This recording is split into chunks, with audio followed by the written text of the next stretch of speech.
Hi everybody, welcome to Woodworking Wisdom. My name's Colwin and today we are in sunny Colorado Springs in Colorado, and myself and Nick are going to do some sharpening for you.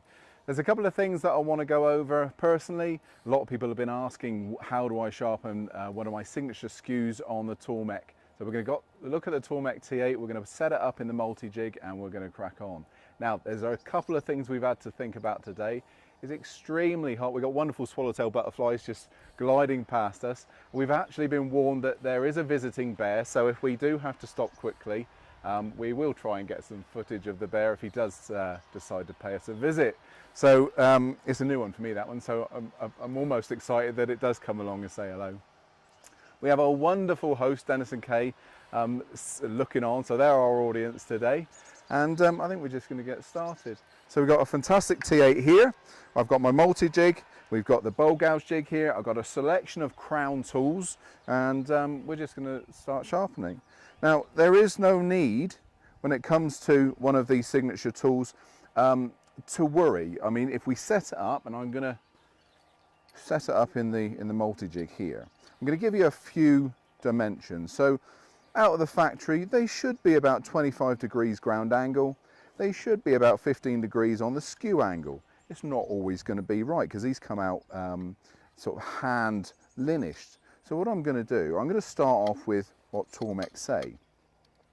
And in this case, I'm going to start off with a 65mm protrusion. So let's just lightly nip it up to start with. I'm going to use the TTS 100. There we are. 65mm, so, and then lock that up. What you don't want to be doing here is having everything loose and fiddling around trying to get everything balanced at the same time. So I've set my 65mm up. The next thing I'm going to do, I'm going to roughly set it to 15 degrees here, because the assumption is it's displayed SKEW chisel, so everything's going to be different. This line is still lined up with the side of the multi-jig, the SVS 50, so that's fine. The next thing we can do, and this is a good tip for any straight-sided tool, is if we put a little pencil mark along the wheel. So if I bring the bar up and just run a little pencil line along there, I've got a nice 90-degree reference there. So then if I bring my bar out, and again for SKEW chisels, you're told in the manual to go to hole B. But if you don't have the angles that Tormek are referencing, you can change that.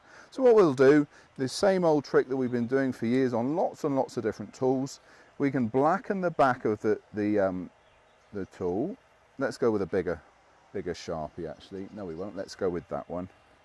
Yes, we will go with a Sharpie. 2 seconds. Only because it's a slightly bigger tip. Get the job done quicker. There we are, blacken the back. And the only reason we're doing this, we're just trying to see which part of the cutting edge makes contact. You'll see a lot of people demonstrating this technique and it really does work. If you get one side right, then your other side will be exactly the same as well. So there we are. Now what I'm going to do before I turn the machine on is just turn this over. I'm going to line up nip the bar up, line up that line that I put down there. It's not quite 15 degrees, so let's just change it to marry up with the line. Done. So now I know that this is right, the angle here, and I know the protrusion is right. So now I just need to see where the bevel's rubbing. So excuse me, you may see right up my nose. Let's just a little bit of pressure down, and I'm going to turn the SKEW over. Now look, it's hitting the heel. So what I need to do is wind the bar out a little bit. There we are. And it's just a little adjustment, so I'm going to wind, wind, wind. That's 3 winds there, and I'm going to do the same thing again. I'm just going to hold it still and have a look. Now we're getting closer. I'm going to do the same thing again. Another 3 winds. 1, 2, 3.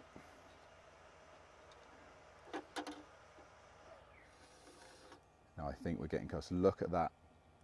Not sure whether that's glinting properly, but that's telling me now that the whole of that surface is being touched. So what I'm going to do, I'm going to wind this little screw up. This is going to take some of the vibration out of the piece. Now what you can do, if you want to keep to that, you can make yourself a little bit of cut wood. You can make that to that depth there, and then it'll be your bespoke angle. Now, with a big skew like this, it's important that you rock your pressure. Don't rock the tool, just rock the pressure.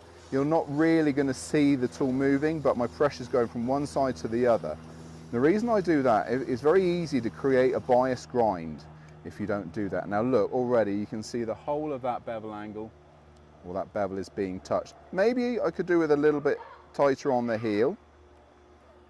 So let's have a go. Just a little bit of pressure, and the whole of that bevel is now sharpened. So that was fairly easy. It's easy now to set up for the next one, and I'm going to do the same thing on the other side. Nothing needs to change for the other side, purely because we're in the same position. And usually just a couple of seconds, 5 seconds at the most, and you've got your chisel sharpened. Now I'm going to be absolutely honest with you here. You buy one of the Crown Signature SKEW chisels, it will be a lifetime purchase. You shouldn't need to mechanically sharpen it over and over and over. A diamond hone, or going to the honing side of your Tormek T8, will keep it sharp. So that's the idea. We want to keep it sharp rather than have to make it sharp. So we've got the angle. I'm now going to take it out of the jig, and we're going to pop to the honing side of the T8. You can set the bar up in exactly the same way over to the wheel. Remember, the honing wheel is slightly smaller, so you want to record this distance here. But what I tend to do is not worry too much about sharpening or honing the whole of that bevel. So I tend to hook my finger, come over to the honing side, and just do it by hand. Both sides. This is the composite wheel, so we're not using any honing paste here. A little dash of water every now and again, though, does help. And of course, if you've got the leather wheel, then honing paste, you'll get a real glass finish. There we are. I'm going to turn the machine off. And that's how you sharpen a Colwin Way Signature SKEW from Crown.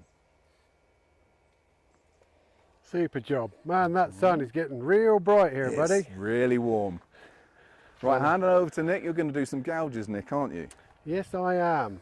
Let me get you. We'll have a few adjustments to make. I'm going to get you to get back, I think, over on camera 3 there, Colwin, and see if it's pointing in the right direction. So I'm going to take the SVD 186R, and the new R means it has a little locking nut on the side for tools like flat gouges or perhaps V-tools that we're sharpening on the side of the diamond wheel. We won't be doing that in this instance. We're just going to sharpen a simple spindle gouge. But the spindle gouge here is one that I've chosen because it's often left out. The larger of the continental or European, you might want to call it, spindle gouges here. And just a setting that I have set up for the classroom. So I'm going to use the TTS 100, and this one is a protrusion of 55. And if we look on the back of the TTS 100, it does give you settings. It gives you jig setting 2 at 55 and at hole A, and 2 at 65, sorry, at hole B, and 2 at 65 and hole A. I have actually set mine up, because it's a personal choice, at 55, hole B, jig setting number 4. And I just really like the grind this gives us. So with spindle gouges, I tend to go between 30 and 45 degrees. So we're around 35 with this one, and just placing that on the wheel, moving side to side gently. Now I can see straight away I made a mess up there with all my talking. Colwin moved that bar, didn't he?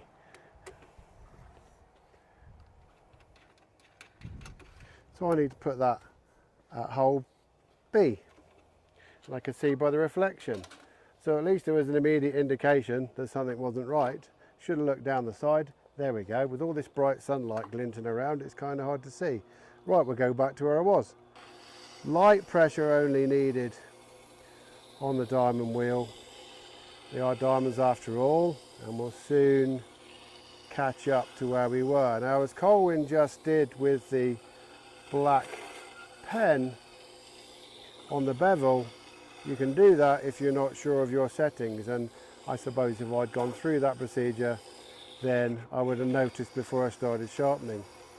but it won't take long before we're back in a place where we need to be. And you don't need to put pressure on here like you would, well, you shouldn't put pressure on a stone anyway, really, but the diamond wheel really does just require very little pressure whilst you're sharpening.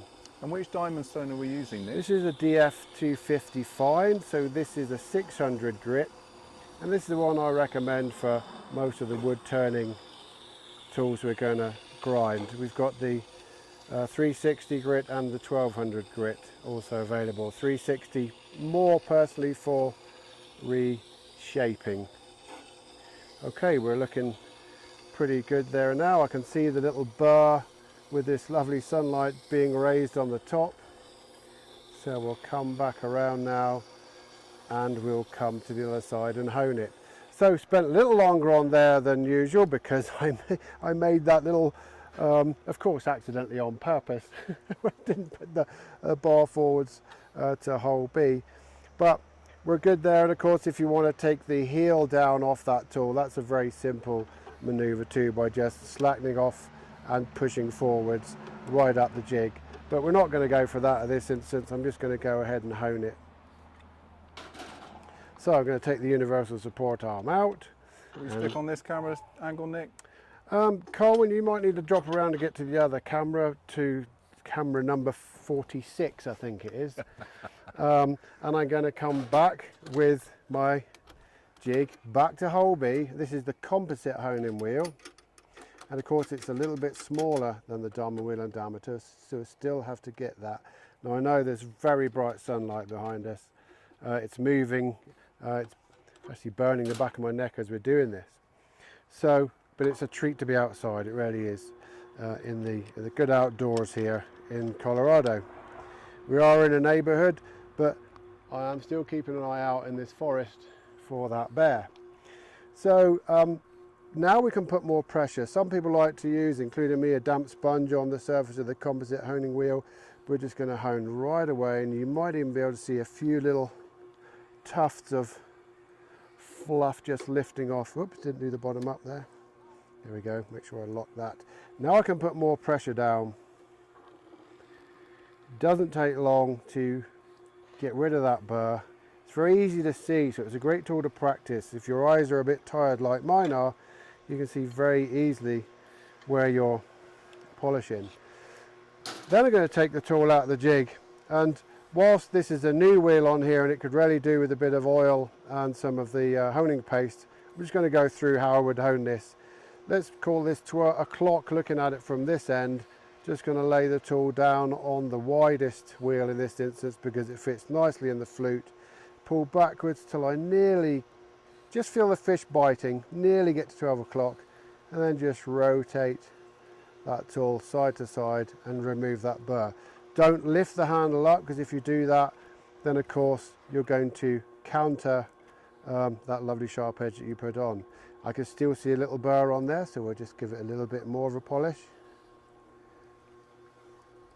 This is going to be a super sharp tool to use. So in the sunlight of Colorado Springs, I hope the glare isn't too much for the cameras, there's a sharp tool. Although it took a little bit longer than I had anticipated, Colwin. But maybe if we go back to our intro camera, both of us can squeeze in here, and maybe, just maybe, I can step out the sun for a little minute into this last little bit of shade. Well, that was definitely live. There's no bear. As you said, there's some beautiful wildlife around. The deer were walking through earlier. There's rabbits, there's chipmunks, an array of birds, and people doing their DIY in their backyards. Dogs barking. What a beautiful place to be. It couldn't be better, could it? We can't do anything about the aircraft flying over, but, you know, and we can't do anything about the neighbours, can we? Well, not really, no. But here we are. It's still a wonderful place to be and demonstrate. I mean, it's the best workshop I've had for a long time. Yeah, for sure. And we have got a bunch more sharpening to do, actually. I'm going to load you up. Oh, thank you. You know, there's a lot to do. Well, we've got some more more work, more turning to do, and some more stops to make. But anyway, we'll get busy, and we'll say goodbye for now from Colorado. And thanks again, my friend. It's been a fantastic journey so far, isn't it? It's getting better and better. Look, it gets cooler. It is so bright. I've got my reactive sunglasses on, but it is definitely bright. Bye, everybody.